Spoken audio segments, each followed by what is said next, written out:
Joe Biden is set to make the biggest speech of his political career. He will formally accept the Democratic Party's nomination for president.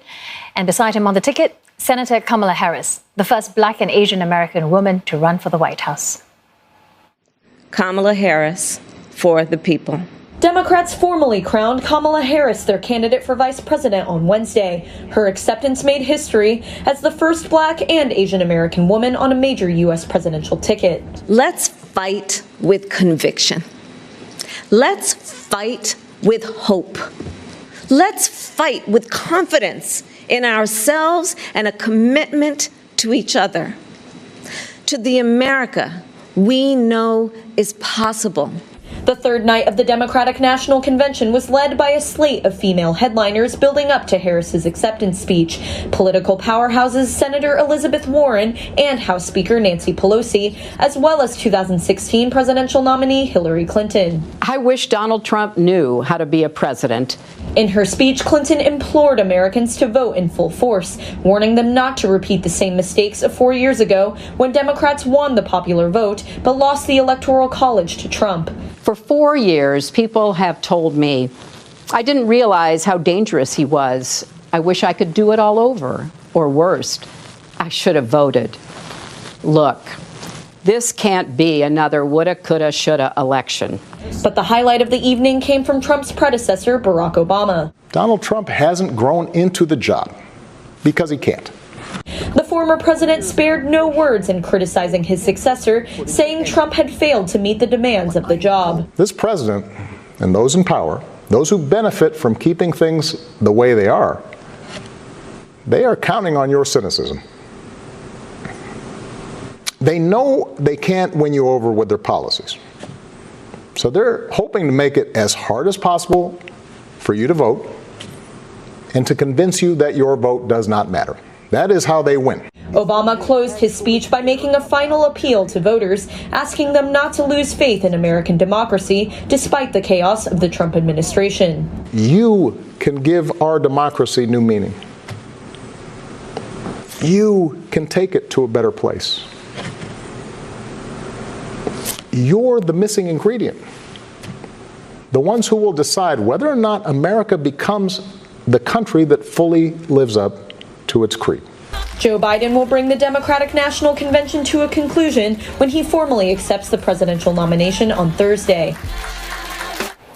And Mark joins us from Washington, D.C. For more on this.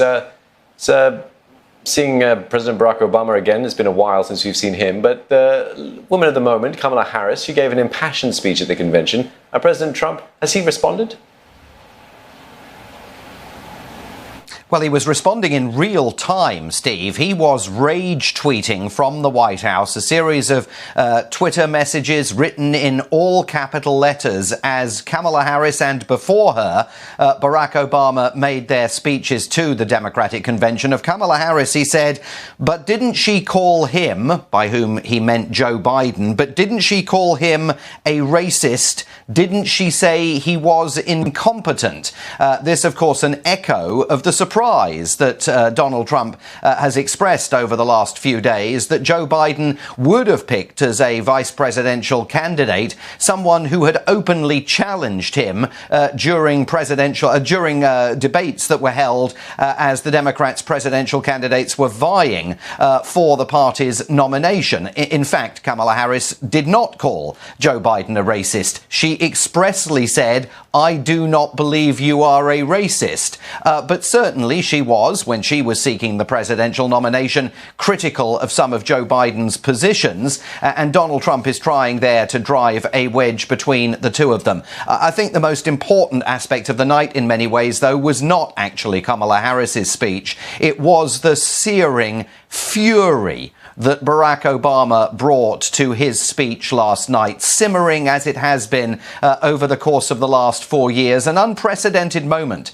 in American history, a moment where one American president openly, brazenly and furiously criticizes his successor by name and says to the American public, make no mistake, The future of this country's democracy is absolutely at stake this November. You know, back in 2016, Barack Obama was the man who said that the world could rely on the fundamental decency of American voters to ensure that Donald Trump didn't make it to the White House. His faith in that fundamental decency does not appear to be so strong 4 years later. Simon, so of course, all eyes tonight, the big event of the evening, and that's Joe Biden taking the stage. What can we expect? Well, he won't, of course, just be taking the stage, Glenda. He'll be taking control of the Democratic Party. And what he's got to do, essentially, is convey to Democrats and to the wider public watching on television that this is now his party, his time, and it will be his ideas that are at the fore.